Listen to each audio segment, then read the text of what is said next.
बिस्मिल्लाहिर्रहमानिर्रहीम। नाजरीन, मैं हूं वहीद जावेद, आप देख रहे हैं मेरा यूट्यूब चैनल। नाजरीन, एक अफसोसनाक वाक़या पेश आया है रावलपिंडी में। रावलपिंडी का इलाका है ये, कैंट के पास इलाका है, न्यू चाकरा कहलाता है। न्यू चाकरा का रहायशी थे सालिम महमूद। उन्होंने एक एप्लीकेशन थी, ऑनलाइन एप्लीकेशन। आज आप नेट पे भी, यूट्यूब पे भी, जहाँ पे भी कोई चीज़ सर्च करें तो इनका इश्तिहार आता है। ये बर वक्त एप्लीकेशन है, ये फ़ौरी तौर पे आपको कोई एप्लीकेशन है डाउनलोड करें और वो कर्ज़ आपको देते हैं। तो इन्होंने जो मेरे तक मालूमात पहुँची हैं कि इन्होंने 13,000 रुपये पहले कर्ज़ लिया उनसे, और फिर वो 13,000 ख़त्म करने की खातर दूसरी से एप्लीकेशन से कर्ज़ ले लिया, फिर तीसरी से ले लिया। इस तरह ये फंसते गए और इनका कर्ज़ लाखों पे चला गया। एंड ये हुआ कि ये ख़ुदकुशी करने पे मजबूर हो गए। मेरा भाई ने 2 माह कबल इसकी जॉब छूट गई थी। वो मेट्रो शूज़ पे काम करता था, वहाँ से उसकी जॉब छूटी। 2 महीने के बाद इसको जॉब मिली है मियाँ जी इलेक्ट्रॉनिक्स पे।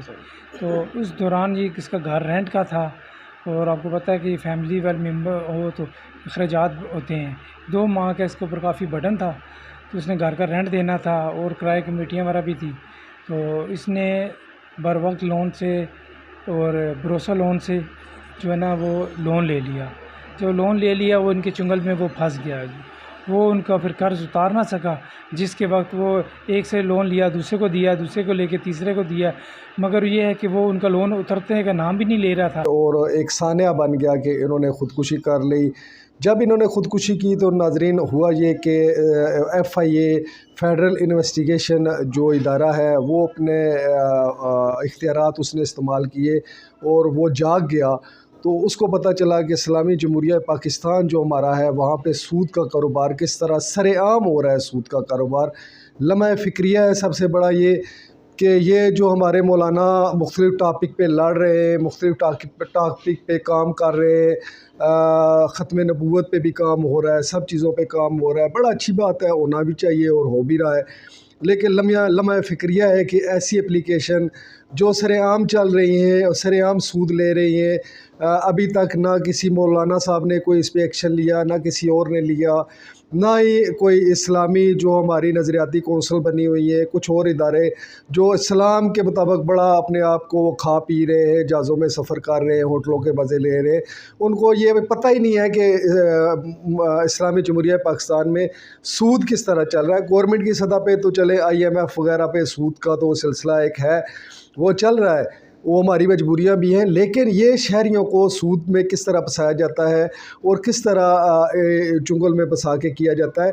FIA के इंस्पेक्टर हैं, गुज़िश्ता रोज़ उन्होंने एक कार्रवाई की है, तर्जमान ने इसकी तस्दीक किया है, शहजाद बदर। उन्होंने 19 अब तक 19 मुलजमान के ख़िलाफ़ मुकदमा दर्ज किया है, 9 को गिरफ़्तार कर लिया गया है, इनका ऑफिस सील किया गया है।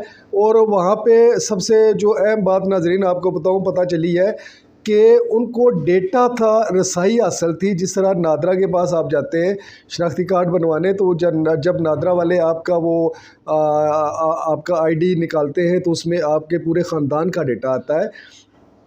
तो ये रसाई हासिल थी इनके जो मुलाजमीन थे, 100 से लेके 150 तक एक टाइम में 24 घंटे ये ऐप काम करती थी।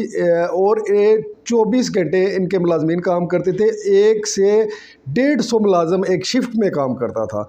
और ये 150 मुलाजिम मुख्तलिफ़ इनकी कैटेगरियाँ थी। कोई लोन देते थे, लड़कियां भी शामिल थी इसमें। लड़कियां वो तो जॉब करते थे, उनका तो कोई कसूर नहीं है, हलाल जॉब थी या आराम है, एक अलग टॉपिक है, लेकिन वो जॉब करते थे। और इन्होंने मुख्तलिफ़ सेल बनाए हुए थे जो मेरे पास मालूमात है D ज़हरा के नाम से, D1, D2, DS1, DS2 और DS3, ये इनके कोड वर्ड थे। ये टार्चर सेल एक रूम बना हुआ था जिसमें ये अलग-अलग इन्होंने कोड वर्ड रखे हुए थे। ये करते ये थे कि जब कोई कर्ज़ वापस नहीं कर पाता था तो इनका डेटे की यहाँ तक हालत होती थी कि ये उसकी फैमिली का पूरा डेटा निकाल लेते थे। इनकी रसाई हासिल होती थी और फिर उसके रिश्तेदारों को, उनके माँ बाप को, उसके करीब तरीन रिश्तेदारों को, दोस्तों को ब्लैकमेल करते थे कि इस बंदे ने जी इतना कर्ज़ लिया हुआ है और ये वापस नहीं कर रहा। इस तरह इस बिना पे ये फुटेज में भी आप देख रहे हैं। अभी मैं आपको दिखाने की कोशिश कर रहा हूँ कि उसके एक रिश्तेदार हैं करीबी, वो कुछ बयान कर रहे हैं, वो भी आप सुने। आपने आज की डेट में अगर आपने नहीं भेजा तो 6 लाख के बावजूद और पैसे आपसे तलब किए जा रहे थे। यही कहा जा रहा था कि वो कह रहे थे कि अगर आपने पिक्चर नहीं भेजी तो उसने एक पिक्चर भेजी, उसने भाई ने उसको कहा कि भाई अगर आप ना अगर लेट हो जाए तो फिर क्या करेंगे। उसने साथ ही एक पिक्चर उसको भेजी थी, उसको पिक्चर भेजी है भाई को कि ये पिक्चर देख लें, आप अपनी पिक्चर देख लें, ये पूरी मीडिया में हम फैला देंगे, आपके पास थोड़ा सा टाइम इनको है। ब्लैकमेल किया गया, टॉर्चर किया गया। वो जहनी तौर पे दबाव के टॉर्चर करते रहे पिछले एक वीक से। देखें ये फर्स्ट ईद थी कि मेरा भाई से हम मिल नहीं सका, मैं सारी ज़िंदगी अफसोस ही रहेगा कि मिलने के लिए नहीं गए। उसने मोबाइल पे ईद के लिए उसने कॉल की, ईद मुबारक का मैसेज दिया है, उसने कहा कि मेरी तबीयत ठीक नहीं है तो मैं नहीं आ रहा, ईद के बाद मैं आ जाऊँगा। ईद पे पूरी फैमिली में किसी के घर नहीं आया। वो जहनी इतने उन्होंने टॉर्चर किया ना उसको कि वो अपनी जो दिमाग है उसको काम भी नहीं किया, उसको इतना उसको महफूज कर दिया उसने दिमाग उन्होंने। FIA ताहम इसमें मज़ीद कार्रवाई कर रहा है, आगे तक मज़ीद काम हो रहा है। जो ही मज़ीद इसमें कोई ख़बर आती है तो मैं आपके साथ शेयर करूँगा। अल्लाह ताला हम सब को हदायत का रास्ता दे। आप मेरे लिए भी दुआ करें और सूद जैसी लानत से हम सब को बचाए।